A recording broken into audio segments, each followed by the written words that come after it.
기도하겠습니다. 하나님 아버지, 바울을 대하는 유대 지도자들의 모습을 다시 살펴보려고 합니다.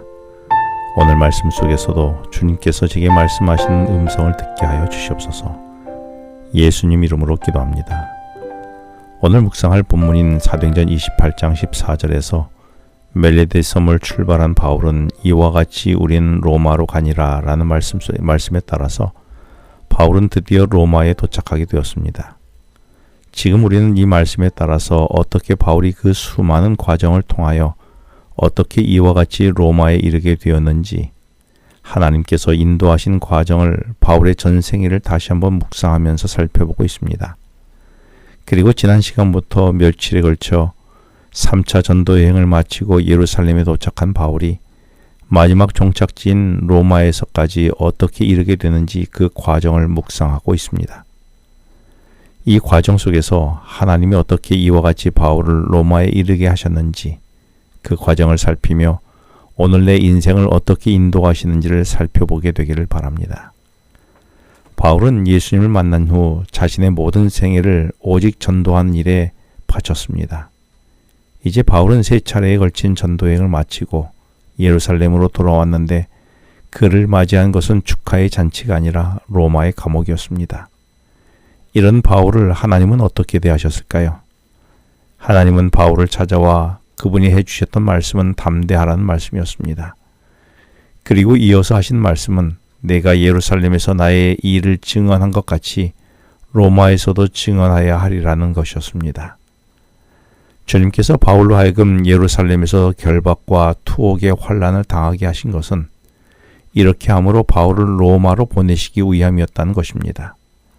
결박과 투옥의 환난은 주님께서 바울을 로마로 보내시는 하나님의 방식이었던 것입니다.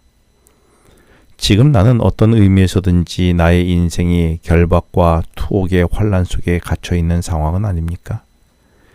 그래서 나는 지금 많이 힘들다고 때로는 불평하고 있지는 않습니까?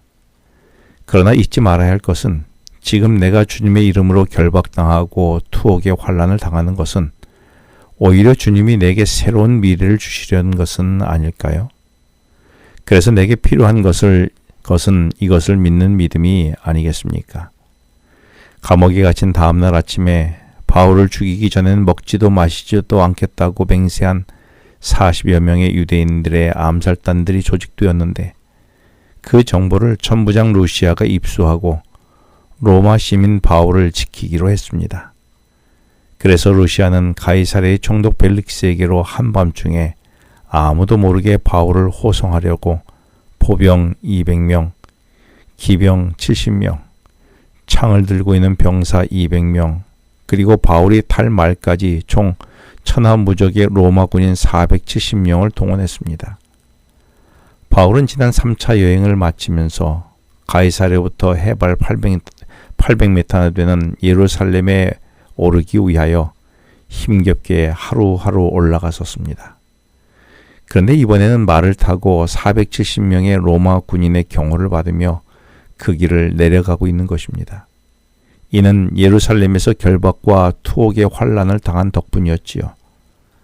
그런데 천부장이 한밤중에 바울을 가이사랴로 빼돌렸다는 사실을 유대인들은 다음 날이 돼서야 알았습니다.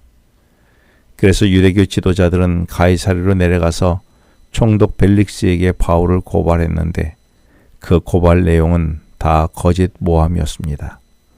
유대인들의 고발로 바울은 총독의 법정에 서게 되는데 이곳에서도 바울은 복음으로 자기 변증을 했습니다. 사실 벨릭스 총독은 대표적인 탐관오리였지요. 그래서 벨릭스 총독은 바울에게 뇌물을 받기를 원했지만 바울이 이에 도무지 응하지 않았습니다.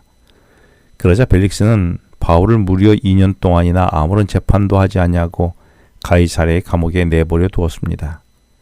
이렇게 하여 바울이 예루살렘에서의 결박과 투옥의 환난이 이제는 가이사랴까지 이어진 셈이었습니다. 2년 후에 베스도가 신임 총독으로 부임하게 되었는데 이때 유대교 지도자들이 또다시 가이사랴로 내려가서 총독에게 바울을 고발하며 바울의 재판 장소를 가이사랴에서 예루살렘으로 바꿔달라고 청원했습니다.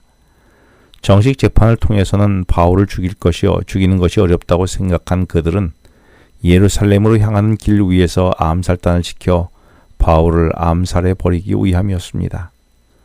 로마 군인들이 바울을 예루살렘까지 호송한다고 해도 40여 명의 암살단 단원들이 한꺼번에 덮치면 바울을 반드시 죽일 수 있으리라고 생각한 것입니다. 유대교 지도자들도 암살 단원들도 모두가 하나님을 믿는다며 하나님의 선민임을 자랑하던 자들이었습니다. 그런데도 그들은 2년 전이나 2년 후나 언행에 아무런 변함이 없었습니다. 그들은 2년 전에 바울을 죽이려던 똑같은 방법으로 2년이 지난 지금 또다시 바울을 죽이려고 한 것입니다. 믿음이란 말씀으로 삶이 날마다 새롭게 변화되어 가는 것을 이야기합니다. 그렇다면 말씀으로 수년 혹은 수십 년을 살아온 우리는 어떻습니까? 전과 많이 달라지고 새로워졌습니까? 나는 2년 전에 비해서 내 삶이 얼마나 새로워졌습니까? 바울을 집요하게 죽이려던 유대인들이 2년 전이나 2년 후에도 아무런 변화가 없었던 것처럼 나의 삶에도 아무런 변화 없는 것은 아닙니까? 만일 그렇다면 지난 2년의 시간은 허송세월의 시간이 아니었을까요? 그래서 내 믿음은 퇴보한 것이 아닐까요? 기도하겠습니다. 하나님 아버지, 주님을 믿는다며 살아간 제 삶이 2년이 지나도 변함이 없는 의미 없는 허송세월만 보낸 것은 아닌지 살펴보게 해주셔서 감사합니다. 오늘도 말씀으로 새롭게 되게 하여 주시옵소서. 예수님 이름으로 기도합니다. 지금은 개인 기도 시간입니다. 오늘 주신 말씀을 묵상하면서 주어진 기도 제목과 개인 기도 제목을 놓고 기도하시겠습니다.